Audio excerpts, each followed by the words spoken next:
Bonjour à toutes et à tous. Je vais lire pour vous un extrait du roman de Jean Echenoz, Les Grandes Blondes. L'intrigue consiste en une course-poursuite entre un producteur de télévision et une grande blonde, Gloire Abgral, qui ne veut surtout pas se laisser rattraper. Dans son obsession à fuir, en se dissimulant sous une fausse identité, dans des vêtements informes et derrière un maquillage caricatural, elle s'est laissée entraîner dans une folie meurtrière qui explique son état d'esprit. Une première couche de crème de jour suivie d'un fond de teint presque blanc, uniformément appliqué comme on prépare sa toile. S'étant crayonné l'œil en amande, elle repeint ses paupières en turquoise.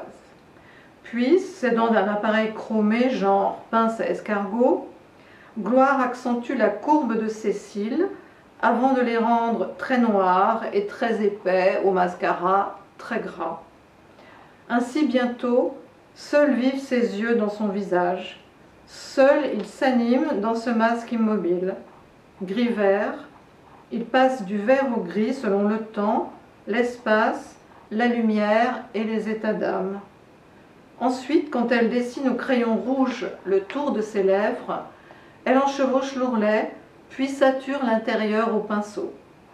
2 ronds orangés sur les joues, 2 coups de crayon bistre aux arcades sourcilières, et voilà qui est réglé. De la sorte, sous ce maquillage, Gloire Abgral pourrait passer pour une artiste de cirque internée pour dépression nerveuse.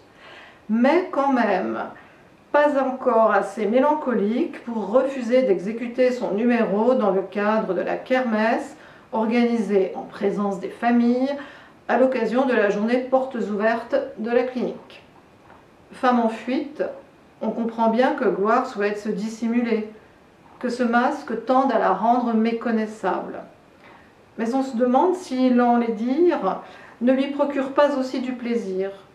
Ainsi peinturlurée, comme elle détaille son visage dans le miroir, jusqu'à ce qu'une envie de vomir lui vienne, en effet la voilà très contente, et qui s'exalte, s'esclave, grimace, et son contentement décuple quand elle s'entend, dans un registre inhabituellement aigu, prononcer quelques obscénités. De plus, avec cet excès de fard, elle doit déteindre quand on l'embrasse, mais on ne l'embrasse pratiquement pas, elle fait tout pour éviter cela.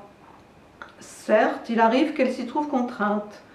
Pour se débarrasser de Kastner, par exemple, pas moyen de faire autrement. Et de fait, alors, cela bave. Kastner ne s'est pas vu, après le baiser, choir dans un vide obscur, joyeusement barbouillé de grenats, de vert-pomme et de brun.